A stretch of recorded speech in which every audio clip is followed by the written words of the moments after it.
4, 3, 2, 1.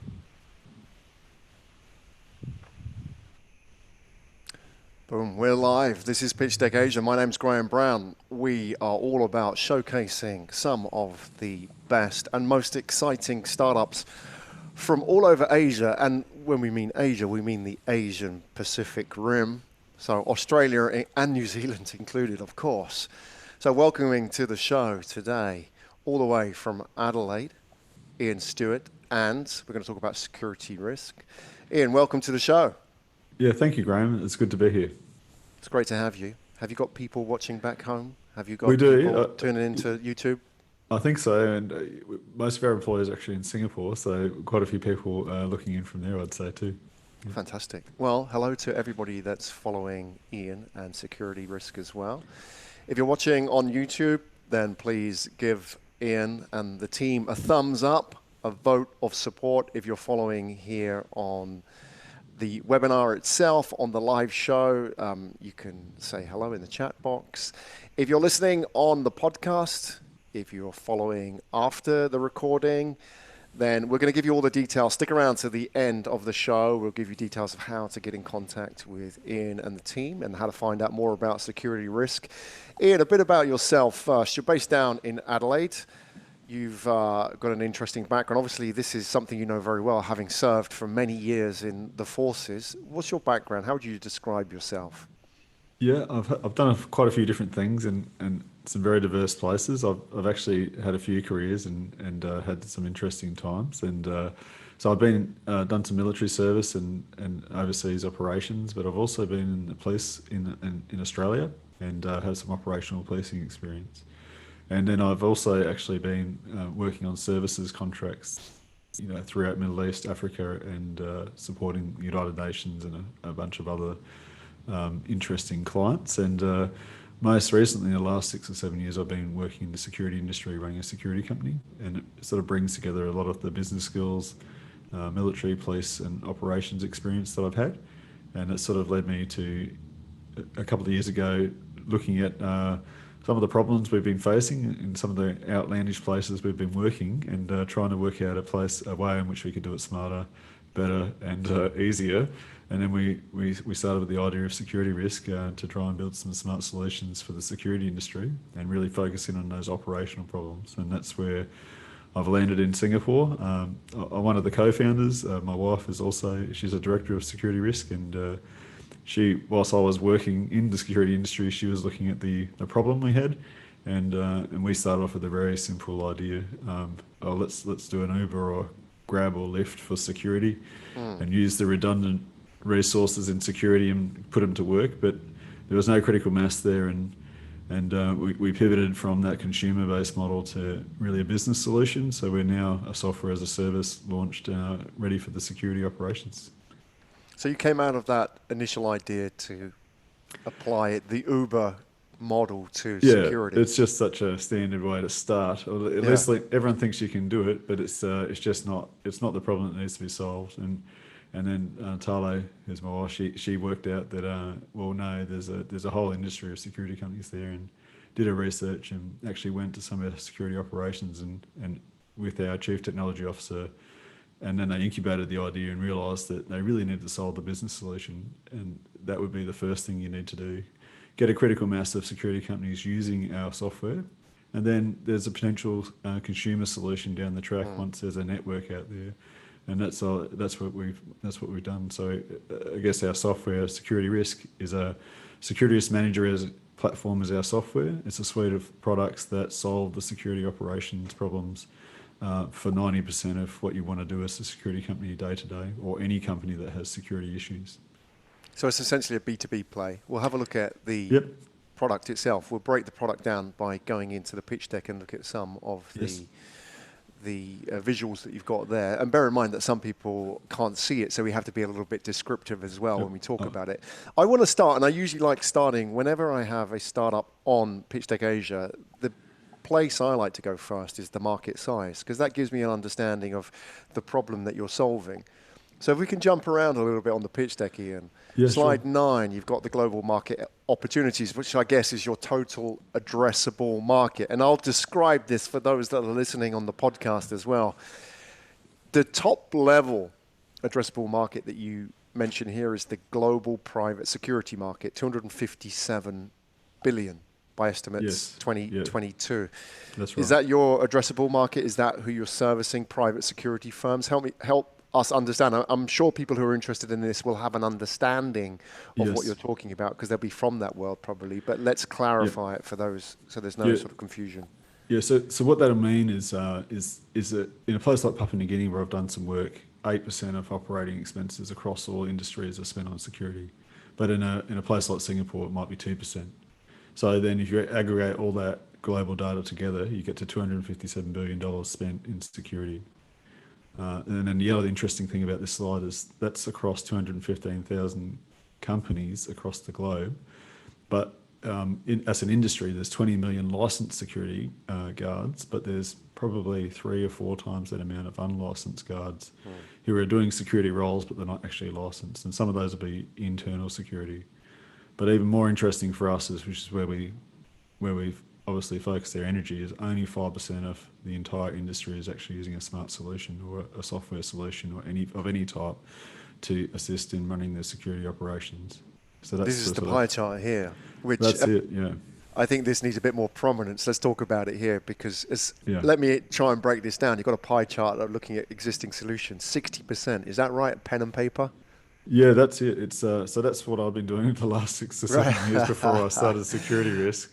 Yeah. When you go to and I've worked in the Congo in Africa and set up an operation there for UN Fuel. You can only start an operation there using notepads and laptops, and so it's going to be Excel spreadsheets. It's going to be basic business tools. It's going to be notebooks, and it's going to be hard management in terms of a lot of resource and time spent on individually being across everything. And the biggest issue in some of these places is the lack of bandwidth and to actually get any sort of more complex solution where you're running off a very low bandwidth network. So we've looked at all that problem, and that's what we've tried to address effectively. We want to move most of the operations off using those systems, because you can't track a spreadsheet that sits on one person's laptop, even with Office 365 and a SharePoint. It's still in there somewhere, and that's a good business tool, but it's not searchable, and you can't search it for the time, place, and the incidents happened in security, or on that week where something went missing, was the guard doing his patrol that he was meant to do, and those sorts of things. So that ability to or who was on site on that particular day, we'll have to go find the notebook log and see what's handwritten on that day. That takes time. It's a waste of time, and the software can be put together to really grip that information up and bring it together really quickly. And it's not that complex of an idea to say that we just want to be able to have this information at our fingertips. Well, the good thing is that you take that 60% as an example. Yes. Generally, I think Excel spreadsheets is the tool of choice in here, isn't it? It is, yeah. That a lot of good B2B businesses started on Excel spreadsheets because it means they've worked out the workflows and they've cared enough, or the pain point was real enough that somebody invested in creating a spreadsheet rather than somebody went in and think, well, I've got some technology, let's find a problem to solve. So the problem is there. People are creating workflows around it. Now it's a case of how do you make that much more efficient? Yes. So when you look at that 60% of the market, how much of that, I mean, you're talking about places like Congo and PNG, right? How much of that is ready for a smart solution? Even Singapore's only is about the same. So it's amazing. You'll go into a place which is it might be the Marina Bay Financial Centre in Singapore, and you'll still find a guard person using a handwritten logbook, writing things down. It's shocking, really. Is that the people more than the budgets, I guess, isn't it? I mean, a lot of people, I imagine a lot of these guards are probably of a certain background. Are they? Yeah, and that's been that's definitely been one of the parameters we've tried to design our software around, about, well, what's the language, literacy, and numeracy issues associated with the guard force, and make sure that you build something that can be used by anyone. I think you make a good point about the Excel spreadsheets. The other real interesting thing about that is that everyone can start a spreadsheet, but it's not an accountable method of recording information. You can create a spreadsheet with any information you want. So if you had a client that wanted to know if the guard schedules were done on a particular day, well, sure, it's in a spreadsheet or in a notebook, but what happened on the actual day? And our software gives that accountability and traceability, so you could actually say, well, this happened on the day, because we could actually track it. We've got a report that we can spit out. It's the same type of information, really realistically gathered in the same way, but it's recorded and reported immediately, and that's just a real big difference between the way we're solving the problem, and then what's been done in the past. Let's have a look at the problem then. If we can jump back on the pitch deck. Now, if we go to the earlier stages of the pitch deck, you've got slide 2, start with the problem, the key pain points. Let's have a look at that. I mean, it starts at the top, which I think the first bullet point that you've got there really defines where we're going with this, is that operations are people-centric. I imagine a lot of it is being based on the way things have been done for many, many years. Yes, that's right. And they've probably been able to manage that way. And yet now, we're going to have a look as well in the pitch deck. You mentioned some of the more recent challenges we're facing, for example, like with the pandemic and so on. Yes. Yeah. But you're starting with something that's people-centric as a pain point. What else have you discovered? I mean, you've been at the coalface of this industry, and you've understood it from both sides, right? You understand whether you're managing people, whether you're a part of this from their side as well. How would you describe the pain points that face security operations? Yeah, the people-centric is a big one, because you might have a client, or you might see something yourself at a site, and you'll say, well, when did this happen, and how long has it been like this? Or a client will ring you up and say, look, I've just noticed that the container's not locked. You guys are meant to check that. So you'd really like to then say to the client, look, it's not our guys. We know that we're doing the right thing and we're doing what you pay us for, but you just don't know. So what you have to do at the moment is you have to then get in a car, go out to that site and have a look for yourself. You then need to talk to the people who are on the site. You need to find out who was on the site when it was last checked. And you have to talk to one person after another person, and it's just really difficult to sort of pin it down. And then it takes time, and it eats up a lot of your time. And then you eventually go back with a degree of confidence about what you think has and hasn't happened to the client, but you're not entirely sure, having interviewed about 5 or 6 people and have to go to site. And you'll normally find that even when you go back to the client will then want to come and check it for themselves. And the idea of our software is, and like you said with the pandemic, it's a real sort of a potential game changer there, is it enables you to look at most of these aspects without actually having to go to site. You can find out when things were last checked by looking at the system. The client actually can log in and check themselves and have a look at when something was reported. If a guard's doing a guard patrol and finds a broken window, they take a photo. Straight away, it goes up in the system, and the notification goes out to the client and the security manager and the owner of the security company, or whoever wants to get that information.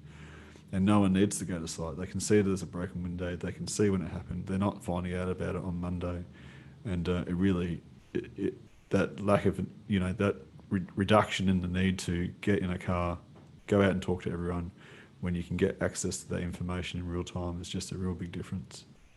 When you were on the ground doing security operations and managing people, how much of your time was actually spent, walking the beat? It was almost like you were being a cop again, isn't it? Going out and interviewing people, talking to people. It is, and you actually can't afford to be anywhere because you've got to be everywhere. So you want to be back at the office with the control room that you've got, but that's all, like I said, Excel spreadsheets, notebooks, and radios. But you also want to be on site, making sure that they're doing what they're doing. And for guards, you want to make sure they're not sleeping. You want to make sure they're doing their patrols when they're meant to be doing. You might induct some guards into a site and say, well, we want hourly patrols. But do you really know at 3 a.m. if they're doing it? And for me, I'd wake up at 2 and 3 in the morning. I'd get in the car and I'd go and drive out to sites because you could never be sure. But with our software, you can actually just log on and see that they're doing those patrols, or you can run a report by site, or if there's a missed patrol, you'll be told immediately, and that distribution can go out to the on-duty manager. He can go do it. And it just gives you a lot more assurance, and that the things that you expect to be happening, or the things that you might be contracted to happen, are actually happening, and that's then frees you up to do, instead of spending 80% of management by walking around and just checking. You can be sure that the big things are being taken care of, and it frees you up, like to go work on the business and the strategic direction, and then maybe focusing on some more innovative solutions or some direct client issues that aren't just around making sure that the basics are being taken care of. Let's have a look at the software itself. Yes. You've got some screenshots of it here. I mean, the breakdown of the product itself are pages 4, 5, and 6 on the pitch deck with the security risk manager. Yes. Before we sort of jump into it, how did this start? Were you a technical guy in any way? Could you code? Could you put together mock-ups and wireframes? How do you, because you had the insight management by walking around. You had done that, Yes. and you had spoken to security guys, you had spoken to facilities managers. You probably knew both sides and how they talked, how they interacted, the kind of pain points they had. So you had all that insight. Now, how did you take that insight and start turning it into a product? Where did it start for you? Yeah, I think it really was an interesting journey for us. I mean, just as a side note, I actually met my wife in a computer science lecture, first year uni.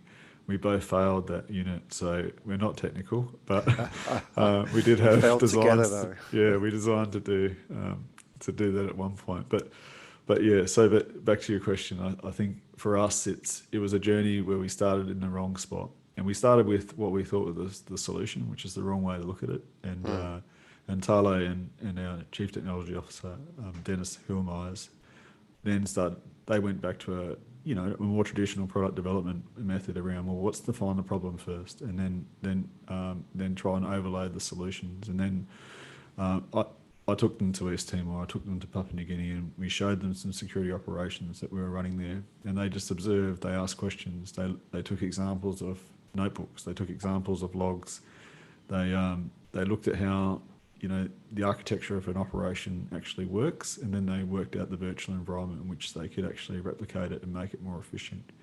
So they really made that jump around connecting the problem, the real world problem in the security industry to the solution.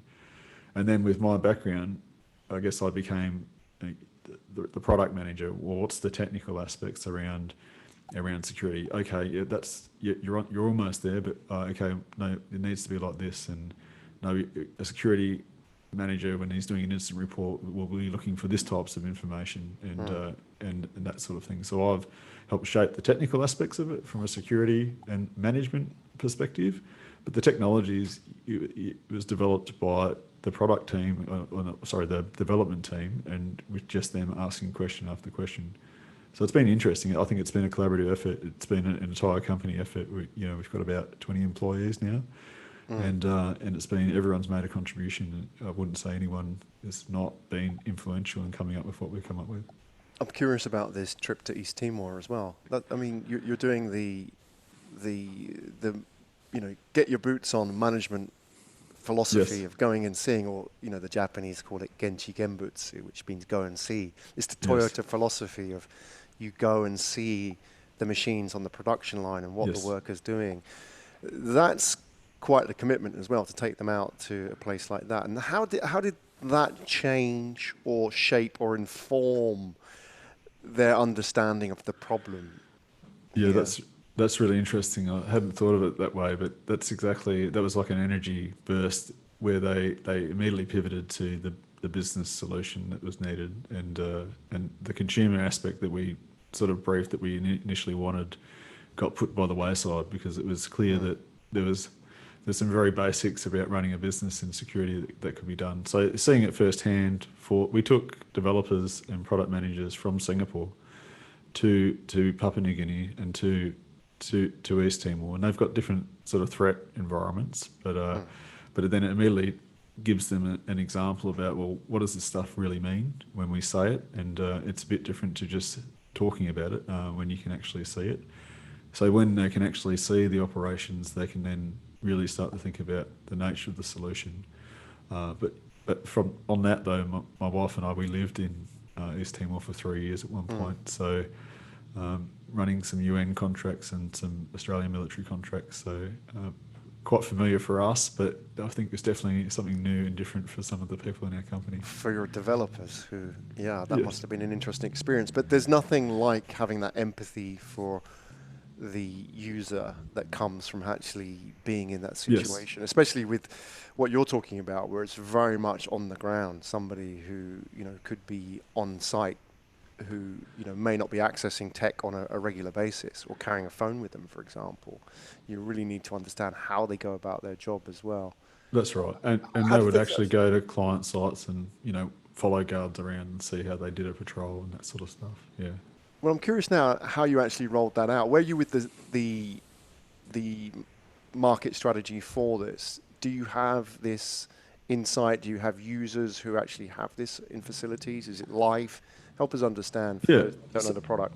So we've been testing it in Australia and Singapore, but we've actually been testing it since May last year in East Timor. So we had a first company that started using it, and we've rolled out various updates to them. We've tested it in Papua New Guinea, and we're actually rolling it out to a mine site at the moment that has 2,500 people and 600 guards. So it's interesting where the company in East Timor has only got about 10 or 11 sites, so it's a smaller company, but we build it to be applicable to a small or large scale operation. So yeah, it's been live and deployed for over a year now in a beta testing model, and in February this year we more or less released the testing version of the one that went to market in last month, and so yeah, it's live, it works, and it works in, and we always said that if it works in East Timor and Papua New Guinea, it will work anywhere, and so far it is. Yeah.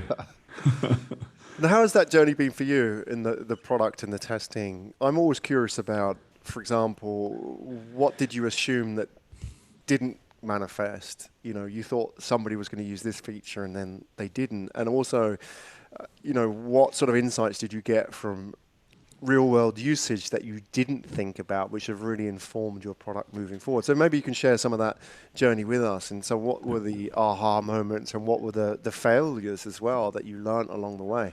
Yeah, that was interesting, because we looked at some of the market space that was out there, and there were some products that do just one part of what we do, but there's nothing really integrated in some aspects. So for instance, there's plenty of technology out there for WAN-based security guarding systems to check if you've done your security patrols, but you can't then record an incident report. You can't then get an emergency response to assist you if you come across something during that patrol. You can't take a photo of what you found during that patrol. You can just write it down in your notebook. So then those more complex systems are generally out of reach, but the technology is not that much of a stretch more. So what we've done is we went a little bit further than you would normally go for a startup. We had a viable go-to-market product on that guard piece, like the Sentry, a year ago, and we could have gone to market on just that, but we elected to make sure we came out with a suite of products that would solve most of what security companies need. So yeah, there's some features in there that aren't being used that much because it's new to market, and also and customers will discover the depth of what's available in the actual products themselves. But we wanted to make sure that we come out with an integrated solution, because just having a record that they've been past the guard point without them being able to do anything when they get to that guard point is actually not much use. So, and I've had those reports sent to me before when I've been a customer running a logistics operation, that, oh no, all the guard patrols have been done. Well, then why are all the things in my warehouse missing? It was the question I would ask. So that report wasn't much use, because the report told me they'd been done, but I couldn't get any real-time assurance and couldn't get any photos of what it looked like when it was done, things like that. But our software can address that. Why was this not built already? Why wasn't there an integrated solution in the market available? Why did it take you to do this? I think there's some companies out there, but who are doing almost similar things, but they're very expensive and they're in that almost enterprise resource planning type systems, so they're out of reach and financially. And I think I don't know why someone hasn't done it. I think no one. The fact that there's only 5% of companies using smart solutions probably leads me to believe that there's an assumption that security isn't a technology-based industry, and maybe also that security and innovation don't necessarily go hand in hand. You don't think of security people being entrepreneurs or doing innovation and coming up with something new and different. And I think that 5% figure then really demonstrates the outcome of that. But I think it also demonstrates the opportunity for these operations to be improved, and then the efficiency that you can get. You might have a site that has 200 guards on the roster, but with our software and the accountability that it gives you, you can get a lot more efficiency. You might be able to do the same job with a smarter schedule, with more accountability, with say 120 guards. So there's a lot of benefit in using a piece of software like what we've developed. And I just don't know why people haven't done it. I just don't think security companies generally and technology don't go hand in hand. Yeah, it's interesting. I don't know the answer. Obviously, you know the industry much better than I do. I wonder if it's because it's traditionally seen as a cost center in the business. Yeah. And it's traditionally managed by facilities management, I guess, who, again, aren't particularly technology oriented, are they? They're real estate players effectively who are managing buildings. Right? And that was one of the things we used to say in security is selling security is like selling insurance. If it's going well, you feel like you've wasted your money because nothing's happened. And that is true. So that cost center aspect is key. And if you're looking to keep your costs down, there's nothing productive about security other than the prevention of something that prevents you from being in production. So if you're on a mine site where you're mining, and some mine sites I've serviced are doing $500,000 of gold per day, if there's a security incident and they shut down for a week, well, that's a lot of money. And that, you've got to think about it in that respect, and to get the smartest and best security you can to make sure there's no interruptions. Just a 2 days of shutdown would pay for most mine site security for 3 or 4 months. So they're the sorts of ways you need to think about it. So therefore, the innovation itself is quite actually it's necessary, and it's very effective and efficient spend of money. It is productive on the basis that it's not anti-productive, if that makes sense. Yeah, absolutely makes sense. And how do you sell this? I know you've got the SaaS model. We'll talk a little bit about that. But you effectively are the spokesperson for the brand at this stage, aren't you? I mean, imagine your contacts as well and your understanding of the industry. You probably have a lot of people you could talk to. So what's the marketing and sales strategy for the business at the moment? How's it working? Especially now that we don't have trade shows happening. I imagine that's trade shows would be really fantastic if we could get into some of them. But I think that's a good model to actually talk to people directly. But you can't be everywhere at once, and so you need to. I think you need to be innovative with your marketing as well. So we need to create some messages around what it can and can't do. We can't travel to countries where we're doing digital.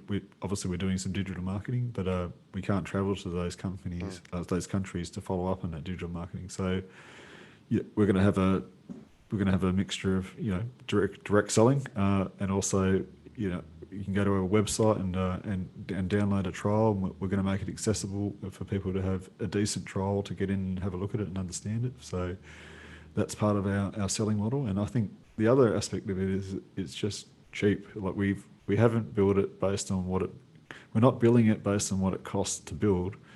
We're billing it on the basis that we feel that it's going to get quite a large amount of sales. That 5% shows me that if we can get that to 10%, I mean that you could double the market availability. So 5% is only about 10,000 companies using something like this. If you can get it to 20,000, well, that's going to make a big difference. And so our sale model is based on one of the assumptions is underlying is that we feel that we'll get a lot of uptake, and we're finding quite a lot of interest in it already. And we didn't expect to be onboarding a large mine site in the first month, but we are. Is there in your market, because you're a SaaS platform, the equivalent of channel or resellers, or for example, if you were selling accountancy software, your channel would be the accountants who sell it to the small businesses, for example. In your industry, does that exist? Because that would make acquisition of large amounts of customers a lot easier, wouldn't it? I think that's definitely the case. We obviously want to be careful with our brand about who we ask to resell, but actually security companies themselves become the first avenue for reselling. So for instance, one of the companies we spoke to in Papua New Guinea has about 80 or 90 sites, and their thinking was, well, they said, can I actually on-sell this to my customers? So they want a subscription to manage their own internal operations, but one of their customers, which is a large oil and gas client, has about 25 sites. They want to resell a subscription to them and then manage their security underneath their subscription. So they think they want to resell about 40 instances of the subscription, so the actual client themselves owns their own information and subscription. So I think there's a lot of capacity for security companies to not only take it, but also on-sell it as a value proposition to their client, saying, look, you're using us for security right now, and that's great. And we're an innovative company. We're going to use this security risk manager platform, but maybe you should take a subscription out of it, and then you're not bound to us, but you can keep your security data and patrols or data and all your incident management and emergency response data, regardless of who you contract for security. And I think that's pretty important. I mean, if you take like a shopping centre and you can go back for 5 years and look at what kind of events have been occurring at various parts of the shopping centre, where have we had break-ins and that sort of thing. Where at the moment, if you change your security company or you change your security provider, all the information goes with them. Yeah. So that reselling option, it's an immense opportunity for security companies to then sell it on and actually say, well, you can reduce your own business continuity management risk with regards to having your own subscription. So yeah, I think it's actually that reselling arrangement. It's going to be really important, and reselling it vertically to non-security companies, but companies that have an interest in maintaining their own data is going to be pretty important. Yeah, I think that's going to be an interesting growth strategy for you, because a key part of it is you and your relationships with the industry. So therefore, you have obviously limitations in scale with your personal relationships, but those relationships may be the the gate to hundreds of potential end clients, end users as well. Yeah. And now your role in that becomes educating the channel, those security companies, or it could be facilities companies or whoever it may be, right? That you're educating the channel. For them, it becomes a great value add to their clients effectively, because they don't have to build an app. They don't need to use pen and paper.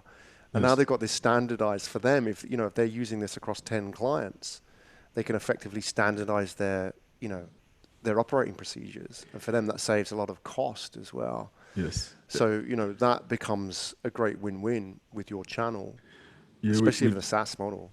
Yeah, definitely. And we have one customer we're dealing with and talking to them about coming on board. They've got operations in 80 countries, and they see this as a potential for them to have a single operating system across all their sites. And it still leaves them free to have local security in whatever country they're operating in, but then they require their local security contracts to manage underneath our system. It'll give them a single way of reporting and tracking it, and I think that's going to be quite interesting for us. Yeah, exciting. Good. Yes. Well, help me understand as well. You mentioned 20 people in the team.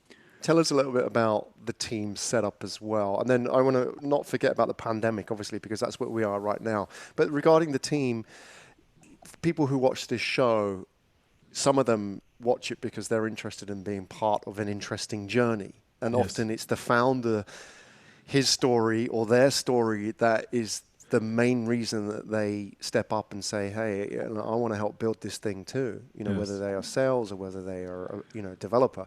So tell us about the team setup and what your plans are.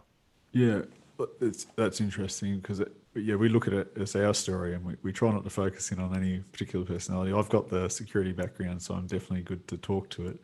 But we actually went backwards before we went forwards, and we looked at some other startup companies about how they got started and some of their values. And some companies go off the rails by not looking at values and culture first. And we did start there. And very early on, we had, well, what do we stand for?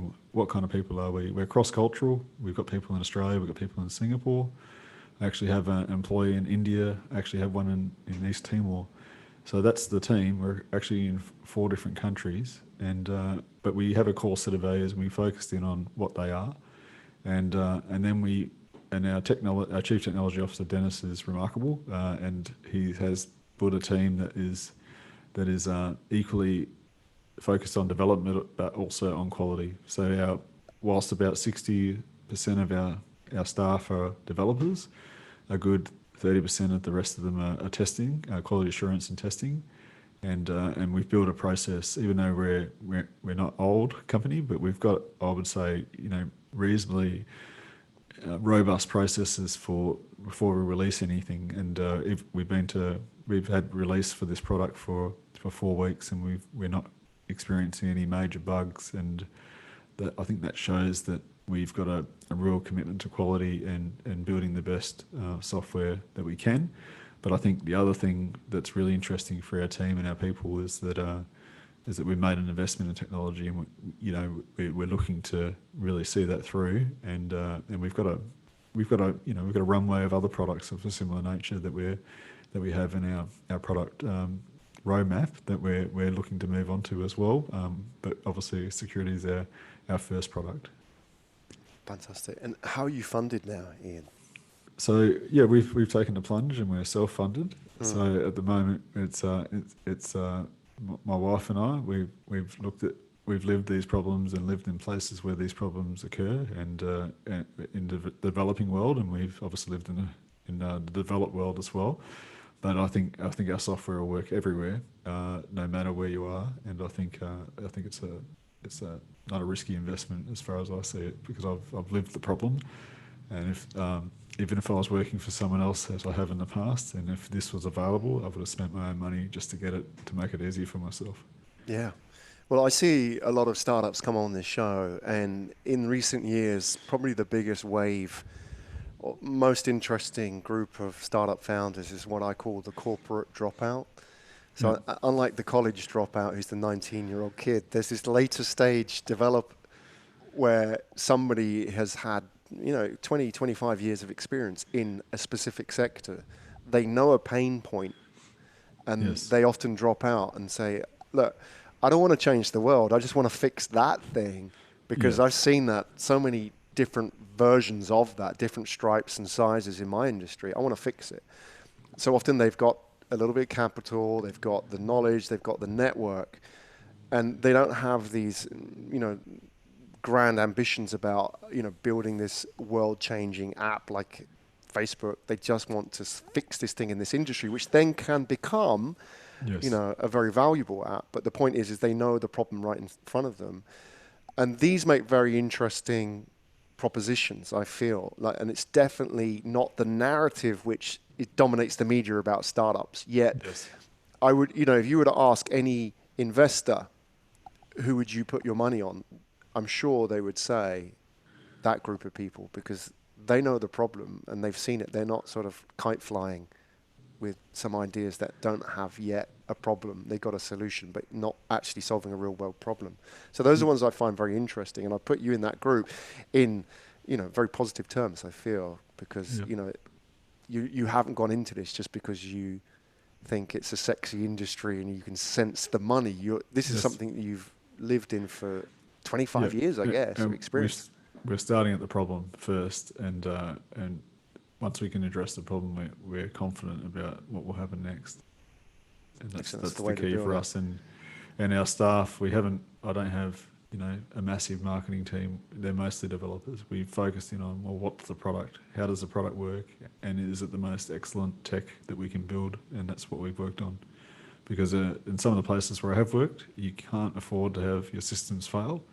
So that's why there's so much investment in testing, even for a startup product for us, because we can't. If you're using our software and you have an emergency response, that can't fail. If you seriously need help and you send out on it, because you can do this on our app, you send out for an emergency response and you want a responder to come, you can't just have it flashing on your phone but no one else's. So that's one of the things one of our slogans is keeping people safe, and that's how we look at it. We want to get people safe through our software first, and the other aspects about building a company and being successful, we feel that they'll flow from that. That will come from it, absolutely. How has it been for you with the curveball that was the pandemic? Because that must have been, as diligent as you have been in testing, nobody could have predicted this, right? So that's changed a lot of things. So just a couple of questions. Firstly, how has that changed security operations generally? And how have you as a team survived and thrived? Yeah, so for security operations, I think it's timely.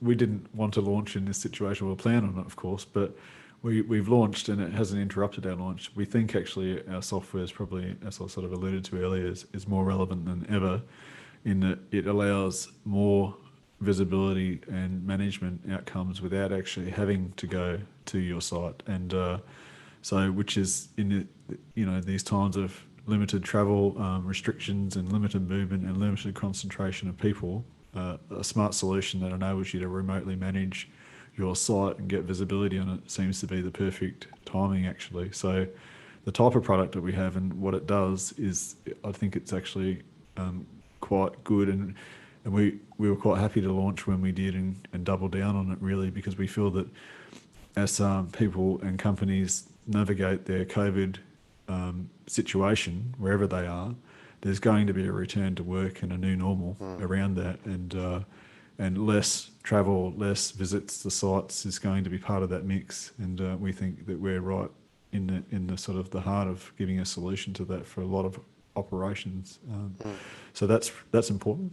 From our team, it's been interesting. I think for me, I've been managing and running remote operations for a very long time, and very rarely have I lived in a country where I've actually completely working. So it's been okay for me.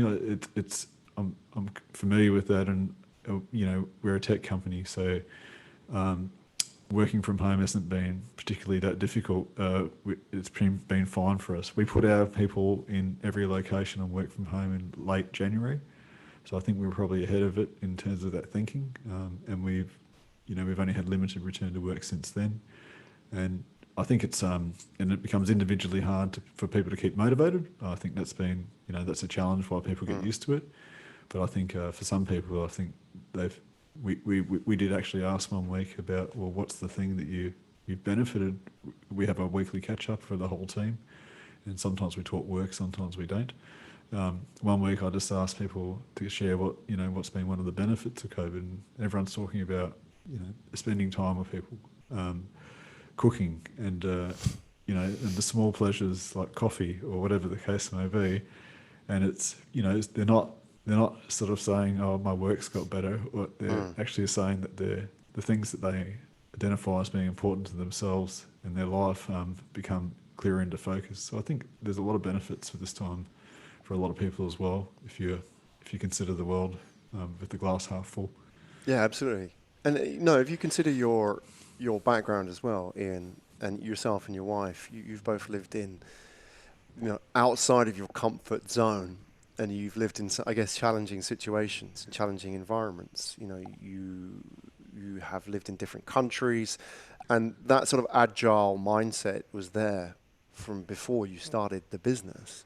That transfers into the business and the culture. I mean, you've mentioned culture, and really culture starts with the founders, their attitudes, their approach to things. And then now being forced into this situation that for you, it's just another situation that you've dealt with them throughout your life. And now I think that translates into the product as well, dealing with, you know, a security operations product in the pandemic, is that a lot of companies are not ready, like they're not agile enough to adapt to change.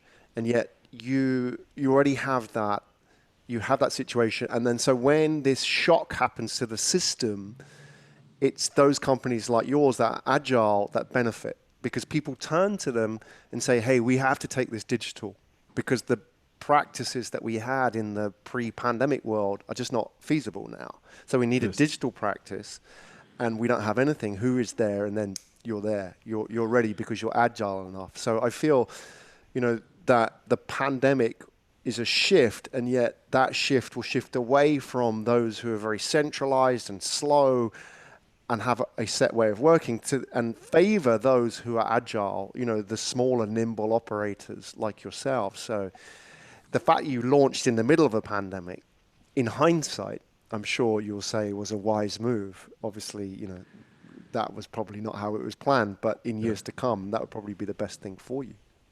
Yeah, I would agree. I think it's inherent in our name. Security risk is that there's some risk inherent in the industry that we're looking to service, and for for me, I've seen a bit of risk activate in certain situations, and I'm not afraid of it. And it's about being able to recognise the bits that you can control and the things within your control, and using what's available to you to reduce that risk. And I think our product, it really does just give an opportunity for security companies to seize upon it and reduce their operational risk and smarten up their operations. And there's a lot of innovation, a lot of industries where there's a lot of smart tools, but security has been one that hasn't really traditionally brought those on. And there's a real opportunity there for security companies to start using things like the Security Risk Manager platform from now, I would say. Yeah. Let's do it. Let's change it. So for those people that are listening or watching, it could be people who want to join your team, people who want to try the product. Maybe there are potential investors out there who want to talk to you, distributors, resellers. Who are you looking to speak to on your list of preferred contacts? And that's the first part. And then also, how would you like them to contact you? What's the best way? So firstly, who are you looking to hear from out there?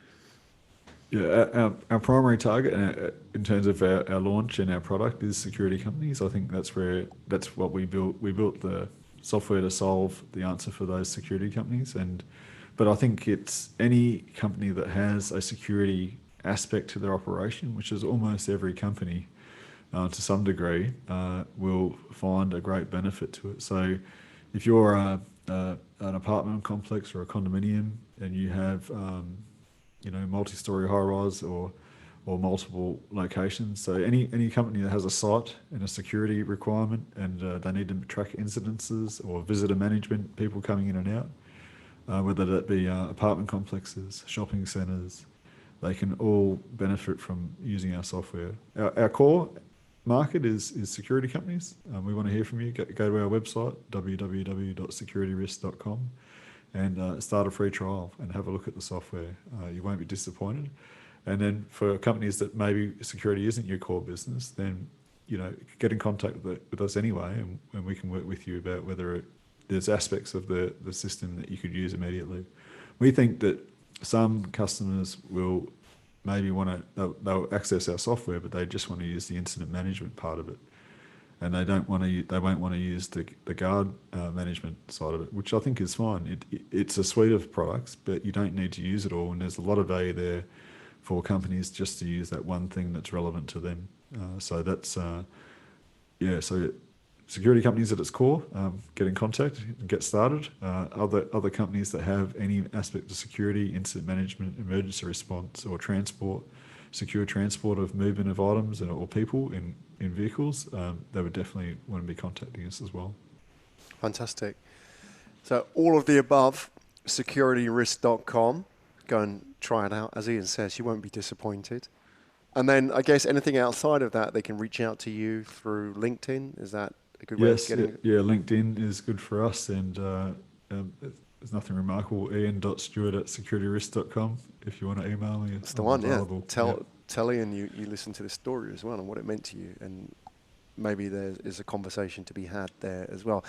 Ian Stewart, everybody, from Security Risk. Ian, thanks for joining us today. That was a thoroughly enjoyable walk through the world of security. I mean, I don't understand it from your perspective. You've got a lot of experience, but what I think I was impressed by, the fact that you've approached it from almost quite a very focused, look at the problem at the ground level that people have on a day-to-day basis. And, it's easy. I like the fact in your story you started off with this other way of potentially solving a problem that didn't exist with the Uber model, but then you arrived at really what the problem was. And I think that says a lot to potential partners as well about, the way that you're tackling the problem.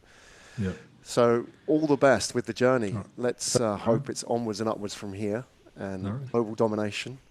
At least get it from 5% to 10%. That's the challenge, right? We'll get working on it. Thank you. Yeah. Well, update us as well. We'd love to hear Will from do. you further down the line what the latest chapter is in the story of security risk. Ian Stewart, everybody. Ian, thanks a lot for joining us today. Thanks, Graham. Thanks very much.